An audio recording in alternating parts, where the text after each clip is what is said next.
it. So yeah, we're going to start at our documentation page, which is going to be docs.trueface.ai. Okay, and the first thing we're going to do is I've written a guide, which is located here, and it's called Ready to Evaluate. Here's how to get started. So we're going to look at the SDK Getting Started guide, and we're going to go through all of these one by one. Or sorry, let's start with the Evaluate Trueface Getting Started guide. Okay, so I wrote this, and essentially the first step we're going to do is just choose which of our solutions we want, and it looks like we've settled on the Trueface SDK, which essentially gives you the most performance and the most flexibility of any of our solutions.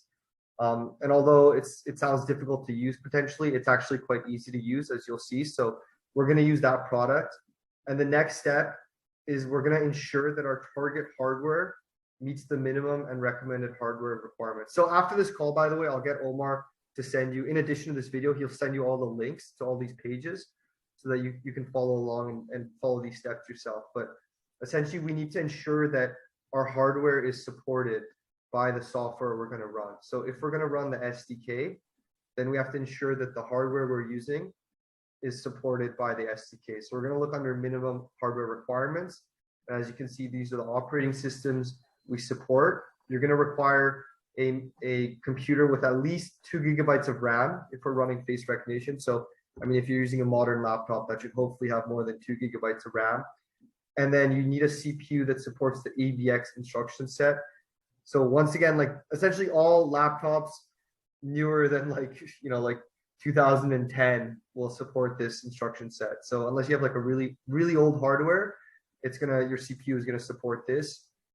And then finally, if you do, as I mentioned, if you do want to use a GPU, you're only going to be able to use the Linux SDK, and you also have to check your GPU compute capability, and you can check that from this link here. But for now, we're just going to target CPU deployment, which is generally what most of our clients do for prototyping. They start with deploying to CPU, and then they build their prototypes, and then once they're happy and they want more performance, they switch to GPU. Okay. So far, check on all the minimum requirements. Okay, excellent. And then these are the recommended requirements. So just more RAM, like a better CPU, even a GPU. So we've done that step. Okay. So let's go back here, and then we go to the next step. Yeah. So we're gonna go. Sorry. So go back to that previous page. Oops. Sorry. Okay. So we've checked our hardware, and then from there, we're going to get started with the appropriate guide. So we're going to go to the Trueface SDK Getting Started guide. Okay. So the next thing I would advise doing is to go to our benchmarks page to get an understanding of the performance to expect from the SDK. So I'm going to go to this benchmarks page here. Yeah. And we'll be deploying on a CPU. Okay. And so we can look at like the i7 benchmarks here. And essentially, a face recognition pipeline consists of a few things. So the first step is going to be face and landmark detection, where you essentially scan through the image and look for any faces. So as you can see, that's done in around 6 milliseconds. And then after that, we're going to actually generate the face recognition template for each of the detected faces in the image. And so we have two models, the Lite model and our TFB5 model. I personally always advise using the TFB5 model, which is our most accurate model. The Lite model is going to have much faster inference, so it's around 20 times faster to run inference with that model, but it's not nearly as accurate. I'll show you a breakdown on the accuracy soon, but essentially, for any one-to-end searches, I would always advise using TFB5, which is our most accurate model. So that's going to take around 71 milliseconds to generate, and then after that, the final step in the pipeline would be to actually run a one-to-end search. So this is where you take that face recognition template that's been generated, and then you compare it against all these templates you have in a database or a collection to see if there's a match. And as you can see, that's pretty fast. You can search a collection of 1 million faces in 10 milliseconds. So with these steps combined, the whole pipeline is going to take around 100 milliseconds. And that's going to be if there's only one face in the frame. So if there's more faces in the frame, and you're running face recognition for every frame, then that time is going to increase. But this gives us an understanding. So if we only have one face in the frame and we're running on this CPU, then we should expect to be able to process at around 10 frames per second. I have that one actually. Pardon Yeah, me? I have the i7. Oh, perfect. Exactly. So on a CPU, yeah, we can expect 10 frames per second. If you do eventually switch over to the GPU, you can see that where here it was 71 milliseconds, here it's going to be 8.7 milliseconds. So you're getting a 10 times speed up. And if you use batching, which is a feature of GPUs, you get even faster inference. So once you are ready to scale your deployment and get that real performance, then you are going to want to switch to GPU. But for now, a CPU is going to work excellent for what you want to achieve. So let's go back. Okay, so we've done that. And now the next step is that we're going to download the SDK for our target platform. Okay. So let's go to our SDK downloads page. So I'm going to open this link here. Okay, so if you downloaded the SDK, you're probably familiar with this link. This is our main documentation page for the SDK. And I'll quickly just explain a few things. We have 3 different releases. We have the alpha, beta, and stable. Essentially, the difference is alpha is what I'm pushing to daily when I push patches and fixes, whereas stable is going to be like a release once every 2 weeks. So as a client, you are generally going to want to use the stable release. So we can click on stable here, and it looks like we're already at the stable page. So the current stable release is going to be 0.22. If you ever want to see a list of all the new changes that have been added to the latest release, I advise you read the changelog, which is this file here on the left. And I'm diligent in always writing an update on what's been added to the SDK. So anytime you do end up upgrading your SDK, always read the changelog to see if what exactly has been changed. So let's go back here. So for my deployment, I'm running on Linux. I'm going to be using the Python bindings library. So I'm going to go to x86-64 Python bindings, and I'm going to search for the Python version that matches what I have. So I'm going to look at my version. I have Python 3.8. So I'll go ahead and download the Python 3.8. Not the GPU one, I'll use the CPU Linux. So Okay. let's go ahead and download that. It's a pretty fast download. But as you can see, we also have deployments for ARM. So ARM is going to be like embedded devices, such as the NVIDIA Jetson. So if you do want to do like an embedded edge deployment, we do also support that. But for initial prototyping, I would definitely advise just using the Python bindings library on an x86 device. So your laptop, for example. So let's go ahead and unzip this now that's downloaded. Okay, and then we're going to go back to our guide.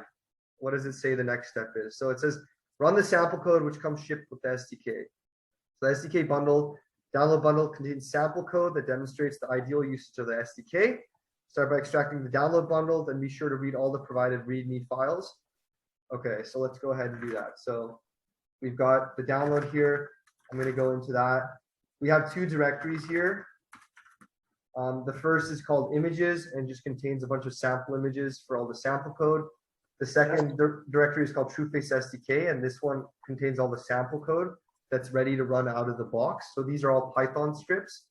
And then within that directory, we have another directory called download models, and this has a collection of shell scripts, which you're going to have to run in order to actually obtain those machine learning model files.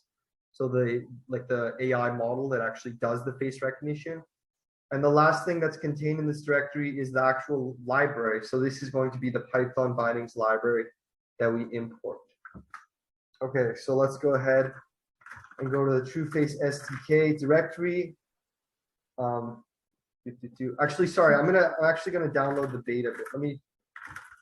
Because I recently made some changes, and I think it's important that I show you the updated version. So I'm actually gonna download the current beta release, which I'm gonna merge into stable today. So by the time you actually run this demo, it'll be in stable, but I just didn't have a chance to merge it in this morning. So I'm currently downloading the beta release, which is the last release the last download we did was 0.22. This is 0.23. So it just has some changes, which I think are important to show.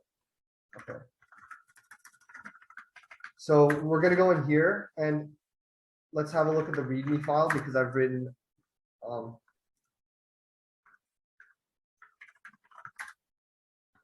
let's open this README file. So essentially, this README file is just going to state, what's required in order to run all the sample code and what does each of the sample codes do.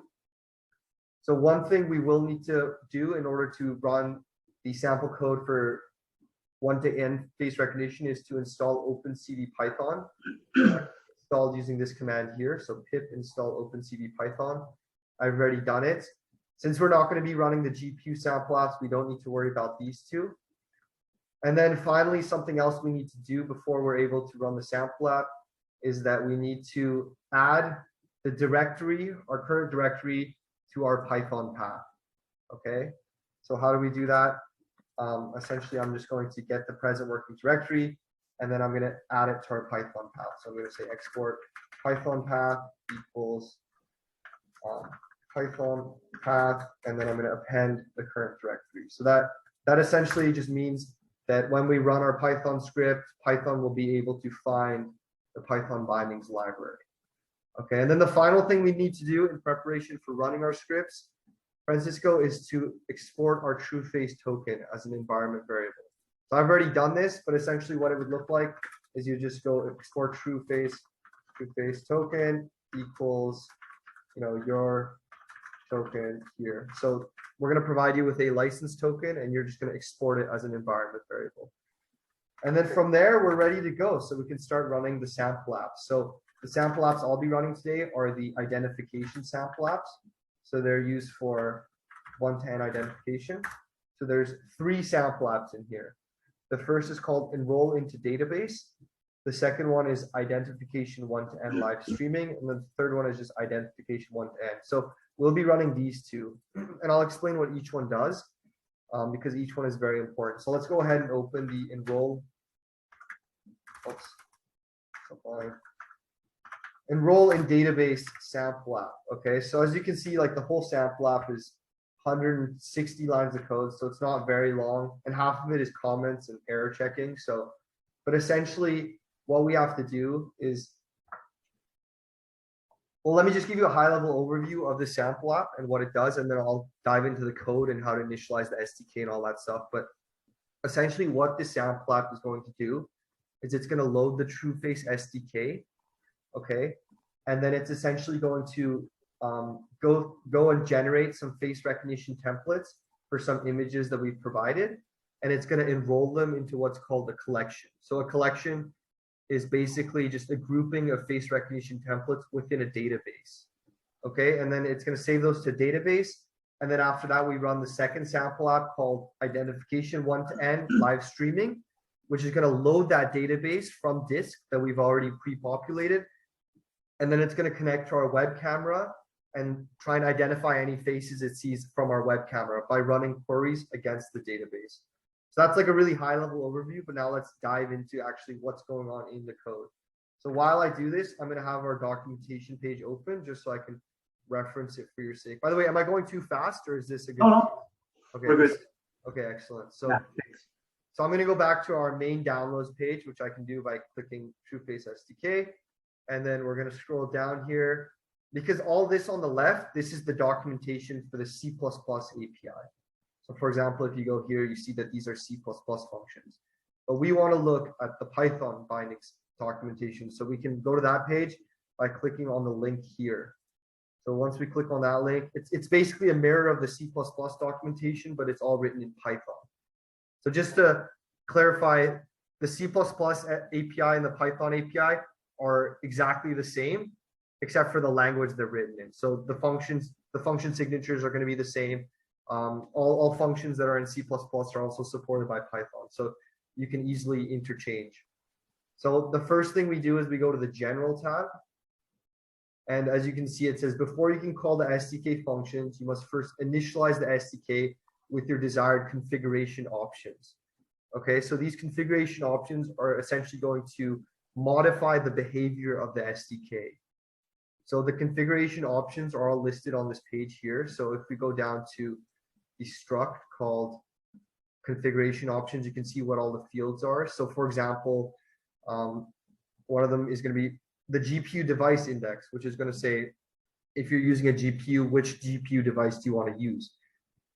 But some of them are not relevant for our use case, but I'll explain the ones that are very important. And the first one that's going to be important for us is going to be the DBMS. Okay, and this is the database management system for storing face recognition templates. So if we click on this here, it'll take us to where it's defined. So it's defined here, a little higher on this page. So there's currently 3 different backend options that are supported by the SDK. The first is going to be none, which essentially means when we enroll face recognition. So the face recognition templates, we refer to them as face prints in our SDK. So when I say face print, I want you to understand what that means. It just means it's a mathematical representation of the face generated by the face recognition model. So we support 3 different backend types. The first is none, which means the face prints are only going to be stored in memory. So as soon as the application terminates, they're all deleted from memory. So that's great if you just want it to be temporary, but it's not good for what we want to do. The second option is going to be Sql Lite. So this is going to save the face prints in an Sql Lite database on disk. Okay, this is good for like small deployments or embedded deployments. And then the third option is going to be a Postgres backend. So Postgres, as you probably know, is a full-on SQL database. It's like a server database. So so this is a great option if you have like a big distributed system with like lots of SDK instances all connecting to a single database. That's what it's great for. But if you do have this option, you are going to need to run a Postgres server somewhere. So it can be on the same machine, it can be on a remote server, but you will need to run one. So for our demo, we'll just be using the SQL Lite backend, which just means that the face prints are going to be saved to disk. One question right there, Terence. This database definition for the configuration depends on the actual video feed, meaning for the Postgres SQL, it's when you have like different well-distributed video feeds all over customer place, or it's not related to the physical distribution of the video feed. It's less related to the distribution of the video feed, but more related to where you're actually running the SDK. So if you're just running one instance of the SDK on a single machine, okay, and you can access the video stream like through like it's an IP camera, for example, so on the network, then SQL Lite is fine. But if you have, let's say you have a bunch of let's say you have like 10 laptops or 10 servers all in the same network even. So they don't need to be in different places, but you have 10 devices, each running an instance of the SDK, and you want those all to connect to the same database, then in that case, you want to use the Postgres database. Okay, so if you only have one SDK connecting to a single database, then SQL Lite is fine. But if you have lots of SDK instances, you know, on different machines, all wanting to connect to a single database, then Postgres is ideal. So for example, like something that comes to mind is if you have like you know, if you're running like a deployment on something like this, the NVIDIA Jetson, and you have a fleet of these. So let's say you have like 20 of these in different kiosks, okay, and you want them all connecting to a single database, then you would use the Postgres database. Does that kind of make sense? Kind of. So just to confirm. Yeah. So what I have like as an understanding is that you use one SDK execution or running without having in mind the number of video feeds.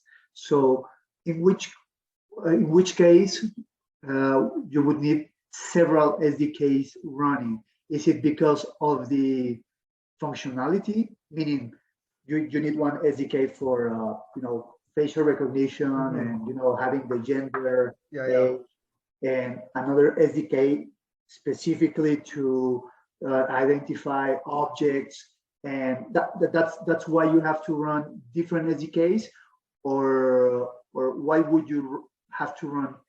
That's a great question, Francisco, and I'll explain. So with a single SDK instance, you can use all our functions. So you can use object detection, face detection, mask detection, all in the same instance. Okay. The reason you would want to create more than one instance on one machine and I'll get back to this later because it's a bit more of an advanced topic and it's covered in our frequently asked questions, but it essentially has to do with threading. So on a CPU, you can actually increase, I'll dive into this later, but on a CPU, you can essentially increase the throughput if you run multiple instances on a single machine and reduce the number of threads used per instance. Okay, so it's a bit of an advanced topic, and I'll get to that later. Okay. So we'll get there, but I'm glad that you're thinking ahead about these things. So yeah, so that's the database management system. Enable GPU is another configuration option. So we're going to set that to false, which is the default value, since we only want to run on the CPU. So the default is false. And then the FR model, this is an important one. This is the model that we want to use for face recognition. So and it says the default is TFV5. So that's good. We don't need to change that then. But the options are light, which is going to be our lightweight one, which is good for embedded systems and one-to-one matching. We have our full model, which is now deprecated because it's been replaced by our TFV5 model, which is more accurate. And if you want to see the difference between these models, it's also in our frequently asked questions page, which I'll get back to later. But this is called a detection error trade-off curve, which is a way to quantify the accuracy of face recognition models. And a lower and flatter curve is better. So this is our TFV5 model in green. This is our full model, and then this is our light model. So as you can see, TFV5 performs the best. Okay, so let's go back. Okay, what else do we have here? We also have the other important ones. Another important one is going to be smallest face height. Okay, so I advise you read through all these configuration options. I'm just going to speak to the most important ones. But smallest face height is another important one. And it basically tells the SDK what is the smallest face height that I should look for in an image when I'm provided with an image. Okay, so in pixels, what's the smallest face height? And the smallest possible value you can set it to is 16 pixels. Okay, but for face recognition, we advise using a minimum smallest face height of at least 40 pixels. Okay, and if you want best results, you want to use at least like 80 to 100. So that's also shown in our face detection and recognition documentation. So if we scroll down, I've generated charts that show you how the similarity score and the match probability are affected by the face height. So as you can see, at like a face height of around 40, the similarity score starts to drop quickly. So we're only going to want to use faces at least 40 pixels in size for face recognition. Okay. Face height is basically like the resolution input. Yeah, it's related to the resolution input. So it's going to say in pixels, what is the size of the face? Okay, so we're going to say the size of the face in that image needs to be at least 40 pixels. So 40 is a good value to use, and it's the default value. So the default is 40 pixels.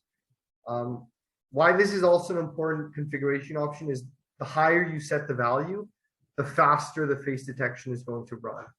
Because when you set it to a smaller value, that means the model has to like search for little faces in the image, so it's a bit slower. Okay, so now that we've gone through the configuration options, we're going to go back to the code here on the left, and you can see that's exactly what we're doing up here. So we're essentially, creating a configuration options object, and then we're setting a few of the options. So we're setting the database management system to use Sql Lite. And then we're also setting the face recognition model to use TFV5, which is the default anyways.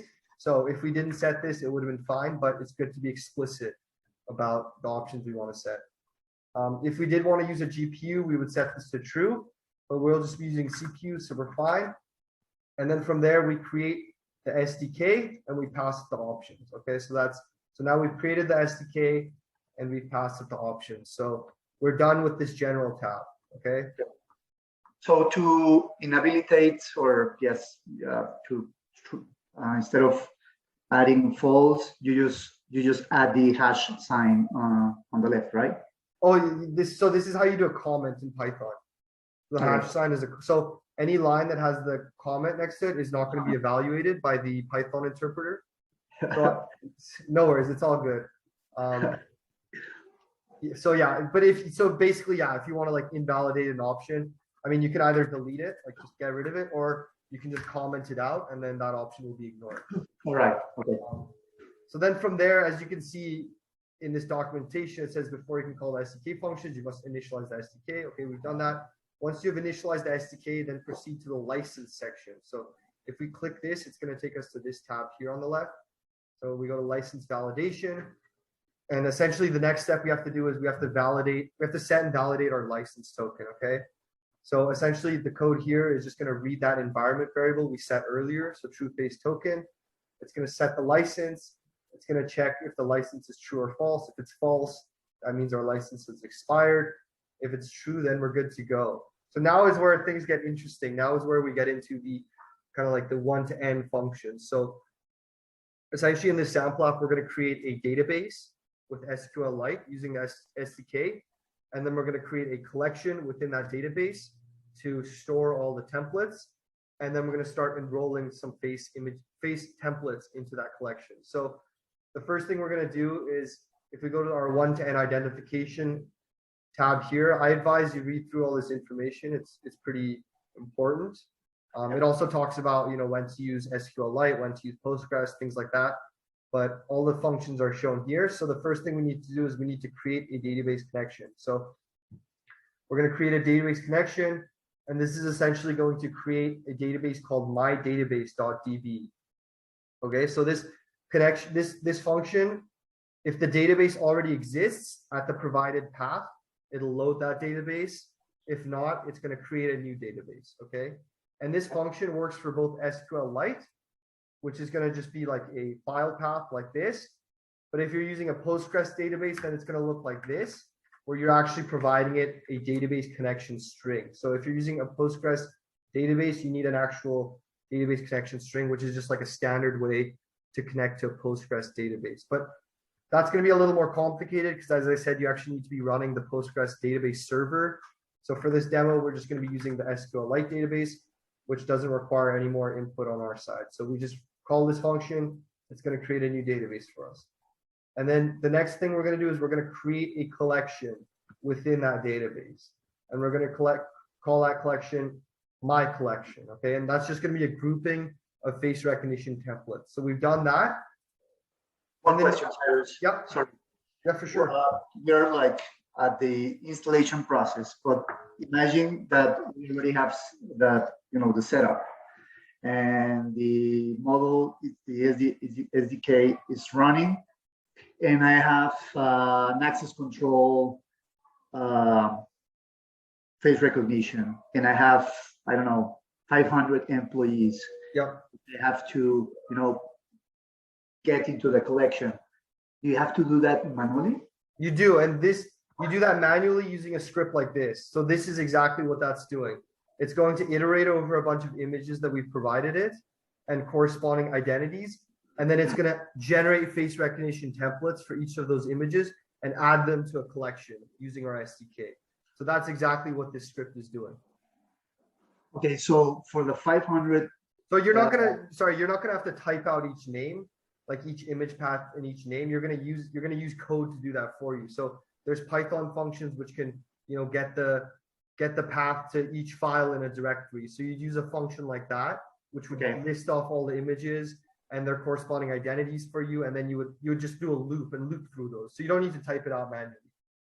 Okay, so it would be like a batch upload or something like that inputs all the collection and all the the identities with the associated face image, which will be doing the match when exactly. So you're just going to need one of your developers to replace. So I've just like hard coded image paths here with identities, but one of your developers will just have to in maybe 5 lines of Python code, they just need to essentially just get a list of all the image names and their corresponding identities, and then they're going to loop over those like we're doing here. We're doing a loop, and then they're going to generate a face recognition template for each one of those.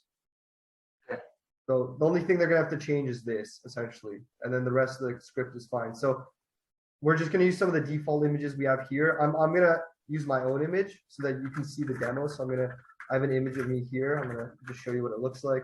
So this is the image of my face that we're going to enroll into the collection for the demo I'm going to show you.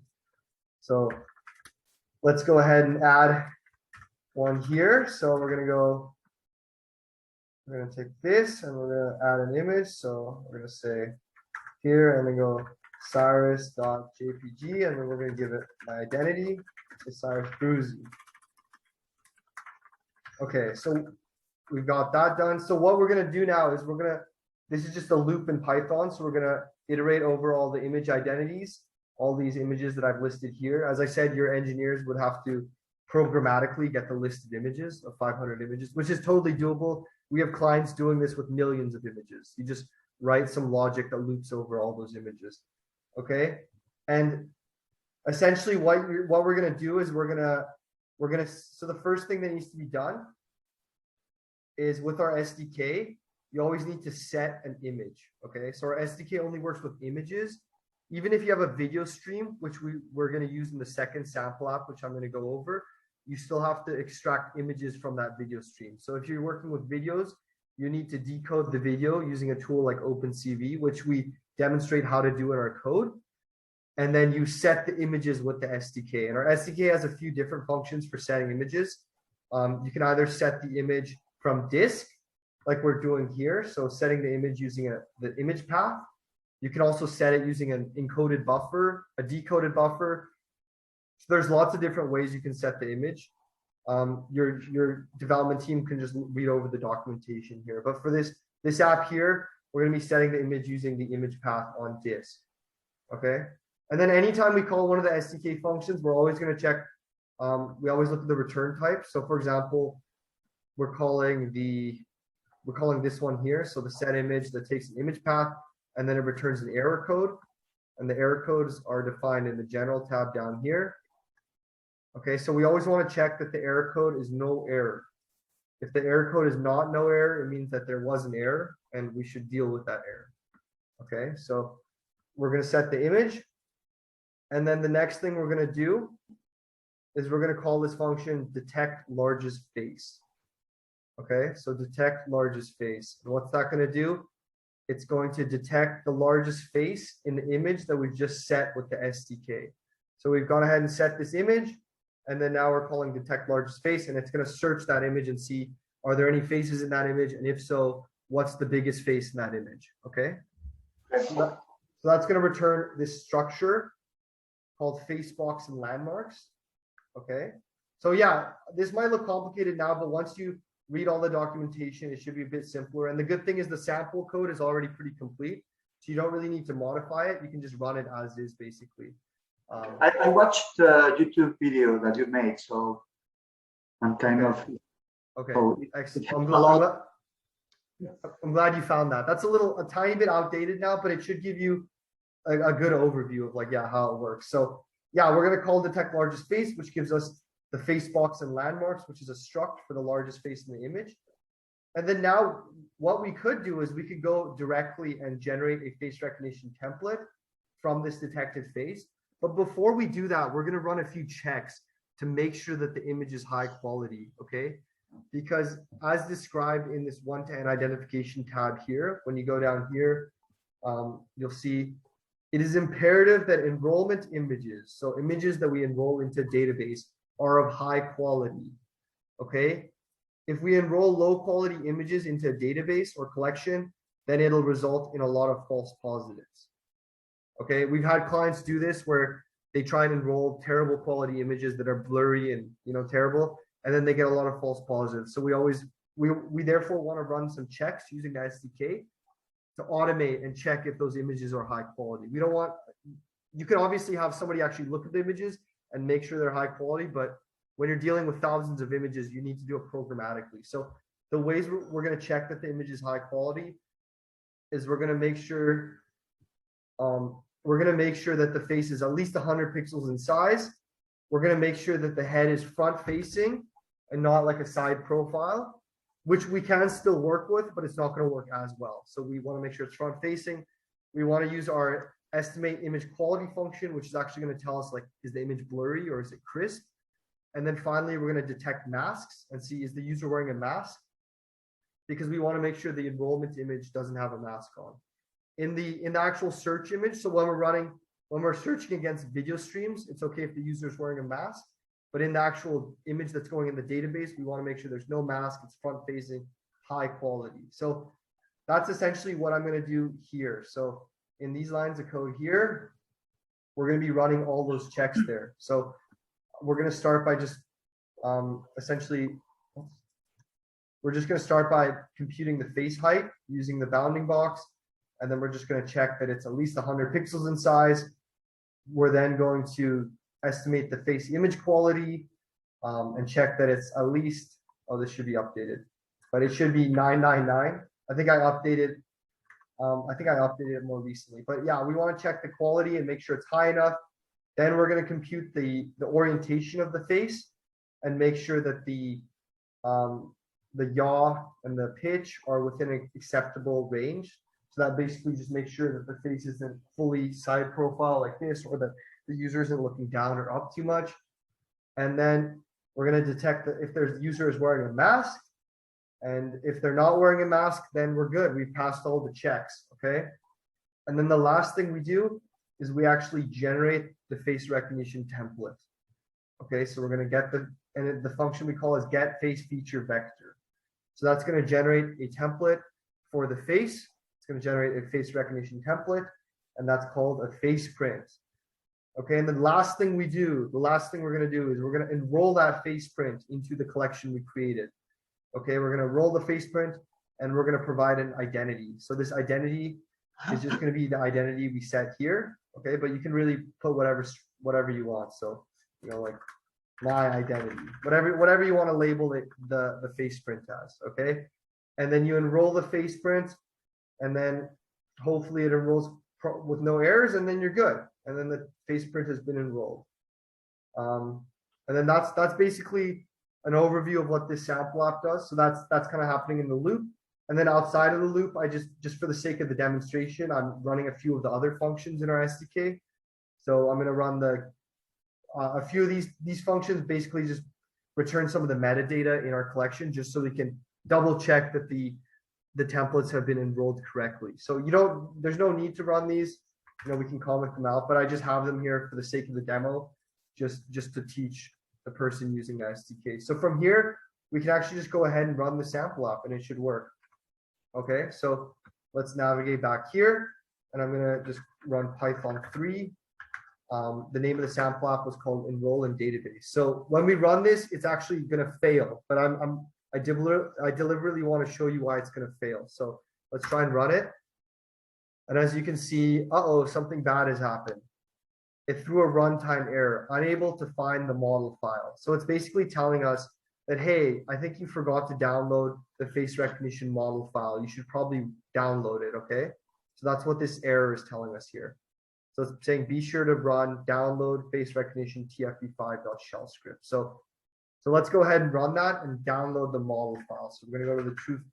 We're gonna download that by running download models, and then we're gonna call what this tells us to call. So download face recognition tfv5 CPU. So we run that by pressing enter. It's gonna download it from our server. Nice. So now it's downloaded. So as you can see, we now have the model file, which is called face recognition CPU. It's a big file. It's around 240 megabytes. So we have it downloaded. So now let's try and run the sample app again. Let's run it. Let's see what happens. So it's a little slow initially, and that's because the model file is being loaded from memory and decrypted, and that's why it's initially paused there. But after it got going, it was good. And as you can see, it's enrolled all 4 images. So success, success, success, success. And then this part here is the result of this stuff at the end, just like printing the data about the collection. So now, as you can see, we now have a file on disk, which is called mydatabase.db, and that's our SQL Lite database, and it contains 4 face recognition templates in that database. So I think if I use a tool like Drive SQL Lite browser, let me see. Sorry. I'm just going to install this just to show you what it looks like.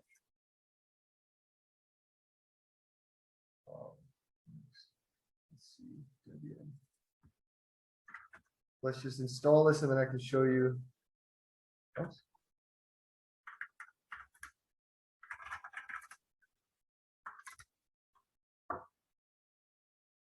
just for the sake of the demo, just so you can see that the templates are actually there. So we're gonna call Sql Lite browser and open up our database. So as you can see, it's created two tables in our database. One of them that contains the metadata, and the other that actually contains the collection. So if we go to my collection, you see that, hey, look, it has our identities we enrolled, okay? And it has a template for each one of those. So we're good to go. It works. You don't need to do this yourself, but I'm just showing you for the sake of the demo. Okay, so that's gonna be the first half of the application you're gonna build. So just an overview again, what it did was it read images from disk, detected the faces in those images. It ran a quality check on the faces. If it passed the quality check, it generated a face recognition template, and then it enrolled them into a database. And now we have a database that contains our face recognition templates. Do you have any questions about that? So far, so good. So far, so good. Okay, so that's the first half of the app. So this step you do offline. And when I say offline, I don't mean with no internet access. I mean like you do it, you do it in your own time, basically. Whereas the second app is like our runtime app. So it's going to connect to the cameras and run in real time and like display results. Like you'll see on the screen, it's going to like show things in real time. So this step is offline. And then the second step is we call it online, which it doesn't mean you need an internet access. You don't need internet access to do any of this. But yeah, let's go over the second sample app now. So the second sample app, identification 1 to N, is called this live streaming. Okay, so let's just have an overview of what this app does. So this app is a little more complicated, but it's still pretty simple to understand. And essentially what's going to happen is that the app is going to connect to our web camera using OpenCV. Okay, and then it's going to grab the video from our web camera. And then it's going to extract frames from that video. So decode the video into images. It's going to then use the SDK to search for any faces in that video. And if it detects a face, it generates a face recognition template. And finally, it runs a search query against that database that we previously created to see if that face it found is in that database. And if it is, it's going to draw the label over the face. So let's hope it works. So now let's jump into actually what's going on. Okay, so once again, up here, I'm just defining a few utility functions that we're going to use in our code. They're not very important. One's basically just for drawing a label on the face. The other's for drawing a rectangle. So the first thing we're going to do again is we're going to configure the SDK. Okay, and we're going to want to configure it with the same options that we used in our other script. So we're going to want to use the same database, Sql Lite. We're going to want to use the TFE5 model. So essentially just the same as the other script. And then we're essentially just going to create an instance of the SDK with these options, okay? And then just like our last sample app, we're going to set the license. And then the next step is to create the database connection. So this time the database already exists, whereas the last time we're creating a new database. So it's essentially just going to connect to this database on disk, mydatabase.db. And then we're going to load that collection within the database, because in the last script, if you remember, we named the collection my collection. So we have to load that same collection. And now we use OpenCV to connect to our video camera, to connect to our web stream. Oh, sorry, our web camera. So if you want to, you can also connect to an RTSP stream using OpenCV. So if you want to connect an RTSP stream, you just replace this with like an RTSP URL. So something like RTSP : / like admin : root, and then like, I don't know, I can't remember how you like format the password and whatnot, but like something like, like 19 or something. It would essentially look something like this, like something like 192.168.0.0/stream1 or something like that. But essentially, if you have an IP camera, you should know what the RTSP URL is. So, we're going to just use our webcam, so we can just set it to 0. Okay. By webcam, you mean the one in the laptop? Or? Yeah. So I'm going to use the one right here. Okay. But it works with like, like if I plugged in this camera, for example, this is an IP camera. It would work with something like this too, where it's like connecting to it via the internet. So if I use that camera, for example, the URL, I would just use the URL here. I'd have to look it up. This is the URL for my camera. So if I was using an RTSP camera, I would just change this to this, and then it would connect to that camera there via like RTSP. Okay. Well, I'm just going to use the webcam, so the camera here for this demo. So we're going to use 0, which is the default. Okay. And then here's where we have our main loop. Okay. So this is going to be our main processing loop. And essentially what we're going to do is we're going to read from our video, okay, using OpenCV. And then we're going to set the image with, so when you read it with OpenCV, this does all the magic for you. It decodes that video into a frame. So then we can take that frame and we can set it with the SDK. So in the last sample app, we were setting the image from disk, whereas in this sample app, we're actually setting the image from a decoded image buffer. Okay, so it's a bit different, but we're using the same set image function. Okay, and then what we do is we detect the faces in the image. So in the last function, we're calling detect largest face, whereas in this function, we're calling detect faces because we want to get all the faces in the image. In the last function, we only wanted the biggest face in the image, whereas in this one, we want to run face recognition against all the faces in the image. Okay, and then we're going to loop over all those detected faces, and we're going to generate a face recognition feature vector. So generate the face recognition template. And then the final thing we're going to do is that we're actually going to call the 1 to n function. Okay, these functions are described in detail in the 1 to n identification tab. So if we scroll down, then we can see there's going to be a few functions. So we're calling the identify top candidate. And this function is going to get the top match candidate in the loaded collection and the corresponding similarity score. So it's essentially going to take this face print we just generated and then run a comparison against our database and see if there's any matches or not. Okay. And if there's a match, it's going to draw the label. So let's just go ahead and run the sample app. So to run it, I am going to have to disable my web camera from Zoom. So let me stop the video there. Let's go here and hopefully it works. So let's go Python 3 identification live. Let's see if it works. Hopefully it does. There you go. So as easy as that, it's working. So it's running face recognition. You know, it's a little slow because it's running on a CPU. If you run it on a GPU, it will run faster. But you know, you can even cover a bit of your face. It will still work. You know, side profile will still work. Up, down. So it still works pretty well. There's the demo. So as you saw, Francisco, we only had to change one line of code to get this whole demo working. So the only line of code we had to change, the only line we changed was this line here. So the only line I changed was adding my own image to the collection. And that's the only thing I changed, and everything else we left the same, and I was able to run face recognition. Okay. And the token, right? And then, yeah, exactly. So we did have to set the token, and we did also have to download the model files. But in terms of like lines of code that we had to modify, we didn't. This was the only one. So the sample code is pretty complete, and it's all there. So I think that's an overview of the 1 to n sample code. And then if you don't have questions, I'm going to go back to this guide because there's still more steps we can do now. That'll give us more information. So that was step 2 and step 3 and step 4. So step 2 was download the SDK.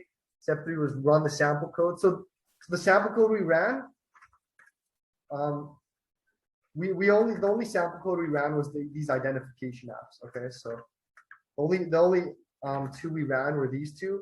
But as you can see, there's other sample code for like object detection and like spoof detection. So you're welcome to run any of these, and you can run them just as easily as we ran the other ones. So like for example, I can do object detection live streaming. I can just run that. Oh, I'd have to turn off my video again. Let's try that again. They're all just extremely easy to run. So this is like an object detection sample app. Okay, so they're all just ready to go.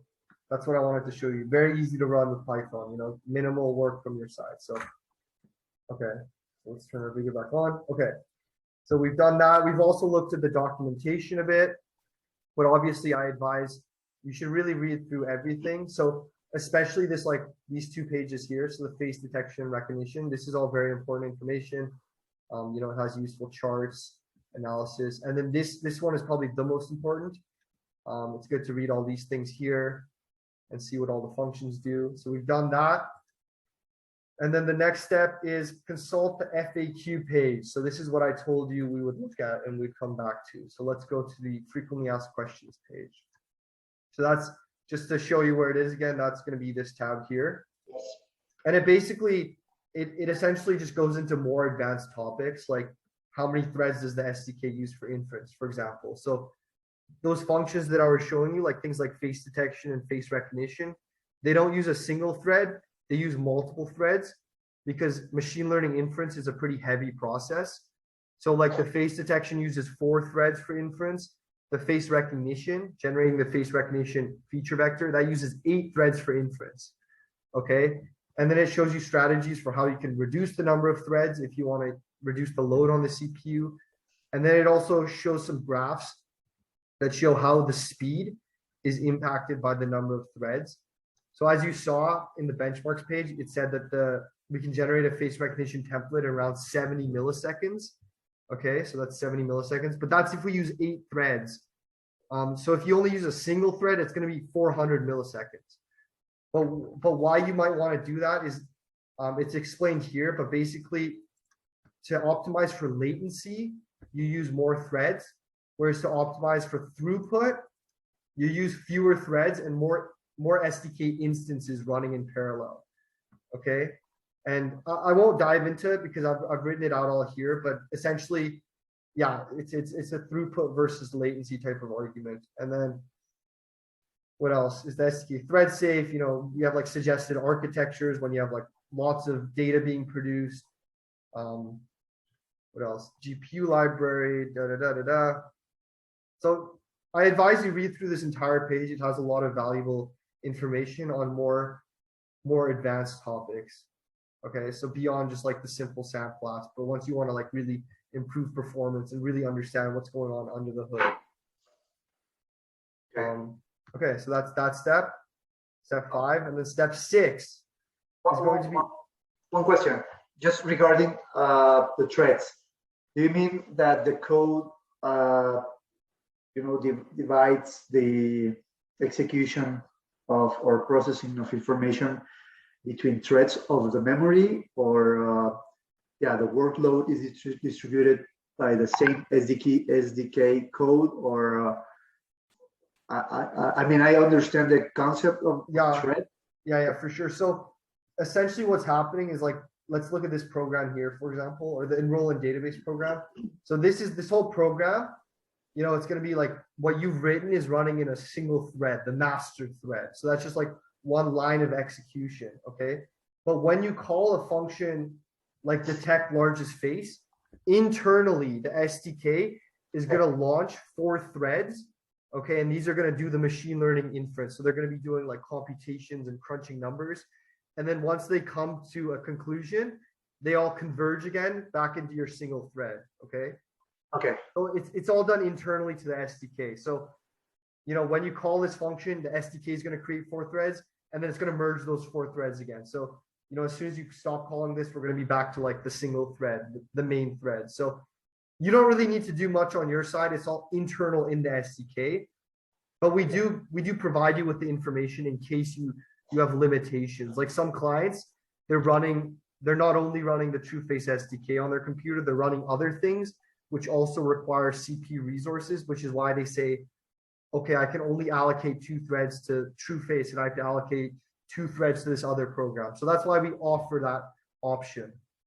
But if you're just, you know, if you're just using the Trueface SDK, and that's all you're using, and you don't need like all this like advanced configuration, then you can just use the default, because the default has been optimized to run as fast as possible on a CPU. So you can just leave it as is. Okay. Yeah. So we're going to go to step 6 now. I promise we're almost done, Francisco. Thanks for bearing with me. Step 6 is basically going to be consulting our ROC curves in order to choose an optimal operating threshold. So let's just go back to this 1 to n identification function. Okay. Let's go to the identify top candidates. So as you can see, in the function, it's going to take a threshold. Okay. And the default value is 0.4. And what the threshold is the threshold is the similarity score above which it is considered a match. Okay, so because when you have two face recognition templates, we compare them against each other and it generates a similarity score. And that similarity score tells us, are they the same person or are they not the same person? But we need to choose a threshold that determines if that is the same person or not, okay? And we can't always just use the default threshold because the threshold depends on our use case. So we're gonna essentially go back here and we click on the ROC curves and it takes us to this page here. Okay, and these are going to have some curves here. And before you look at the ROC curves, I advise you read this blog post, which my colleague wrote on how to read an ROC curve. But basically what an ROC curve is, it's going to plot the false positive rate versus the true positive rate. And you essentially say, based on your use case, so whatever your deployment use case is, what is a permittable false positive rate for me? Okay, can I accept 1 in 1,000? 1 in 10,000, 1 in a million. And then based on that, you look at this chart and it'll tell you what the similarity score operating threshold is. So to achieve a 1 in 1,000 false positive rate, you're going to use a similarity score threshold of 0.3. If we want 1 in 10,000, we use a threshold of 0.36. Okay, if we want 1 in 100,000, then it's going to be 0.4, which is the default threshold. So if you're just running demos and just like basic face recognition, then the default threshold of 0.4 is good enough. But when you're working with big collections with millions of people in them and like very specific use cases, then you need to tailor it for your use case by looking at these ROC curves. Okay, so the higher you make the threshold, the fewer false positives you're going to have. A false positive is basically a misidentification. So for example, it looks at my face and it identifies me as Francisco. Okay, but so as we raise the threshold, you're going to get fewer false positives, but you're also going to get fewer true positives. Okay, which means it's going to identify people correctly less of the time too. Okay, so that's why like choosing a threshold is important. But for now, just using the default threshold of 0.4 is good enough. Okay. Okay, so that's step 6. Step 7 is view our sample apps. So what we looked at previously was the sample code, which comes shipped with the SDK. In addition to that, we have sample apps, which are actually in a GitHub repository. And how these differ from the sample code is that they're essentially more advanced. Okay, so they essentially show you how to do things that are a bit more advanced with like multi-threading and setting notifications and whatnot. We have a lot of sample apps written for C++. So I've written a bunch of sample apps for C++, like, different face recognition ones that use like thread pools and whatnot. With respect to Python binding sample apps, I've only written one so far, which is this one here. And basically it's explained in the README, but if it's a good thing to look at if you're trying to achieve more advanced things, this one's going to do like, this sample app, for example, is going to use like, like other Python libraries and a library called GStreamer to do to run an RTSP server and like do just more advanced things. So once you're ready to go to the next level, you can come to the sample apps repository for inspiration on how to write more advanced apps.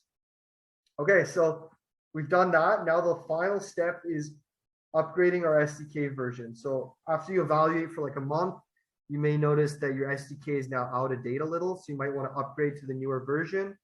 And how you do that is you just come back to our downloads page and then you would download the newer version. But as I mentioned, what I want to emphasize is before upgrading your SDK, always read through the changelog file to see what has been changed, okay?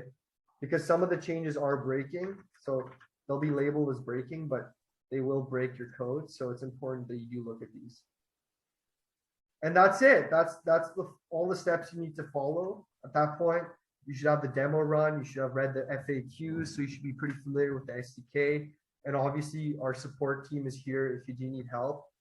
Like if you do have technical support questions, you essentially just create a support ticket by emailing support@trueface.ai, and the team will get back to you. I often reply to support tickets myself too.